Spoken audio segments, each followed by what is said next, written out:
আসসালামু আলাইকুম। সারাদিন রোজা রাখার পর ইফতারিতে রাখতে পারেন এমন স্বাস্থ্যকর একটি ফ্রুটস কাস্টার্ড। ইফতারিতে এই ডেজার্টটা আপনার শরীরের ক্লান্তি দূর করতে অনেক সহায়তা করে থাকে। এজন্য আমি প্রথমেই একটি প্যানে 3 কাপের মতো দুধ নিয়ে নিয়েছি। দুধটা একদম ডিপ থেকে বের করা ছিল, যে কারণে একটু এমন দলা-বাঁধা ছিল।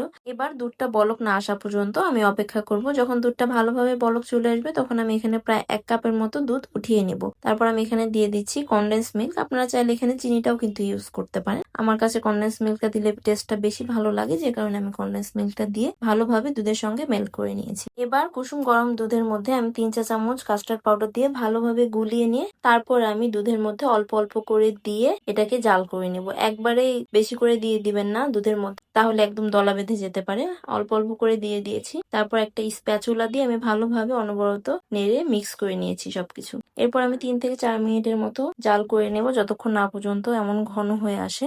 এমন ঘন হয়ে আসলে চুলার জালটা বন্ধ করে আমি কাস্টার্ডটাকে ঠান্ডা করে নিব।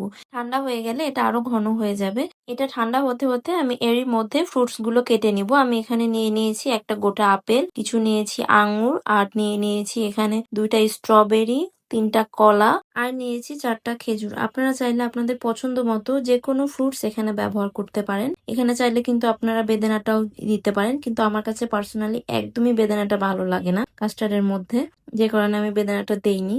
এই কাস্টার্ডটার মধ্যে আপনারা কিন্তু চাইলে বাদাম, কিশমিশ এগুলোও দিতে পারেন। এগুলো স্বাস্থ্যের জন্য খুবই উপকারী। আর ইফতারের সময় তো এগুলো হলে আর কথাই নেই, আপনার শরীরের ক্লান্তি দূর করতে অনেক সহায়তা করবে। 1 ঘন্টার মতো আমি কাস্টার্ডটাকে ঠান্ডা করে নিয়েছি। দেখতেই পাচ্ছেন কতটা ঘন হয়ে থকথকে হয়ে গিয়েছে। এবার আমি কেটে রাখা সব ফ্রুটস গুলো এর মধ্যে অ্যাড করে দিব। সবগুলো ফ্রুটস অ্যাড করে দেওয়া হয়ে গেলে আমি একটি চামচের সঙ্গে কাস্টার্ডটা ভালোভাবে মিশিয়ে নিব। দেখতেই পেলেন একদমই অল্প সময়ে কাস্টার্ডটা রেডি হয়ে গেল। ইফতারের জন্য কিন্তু এই কাস্টার্ডটা খুবই স্বাস্থ্যকর।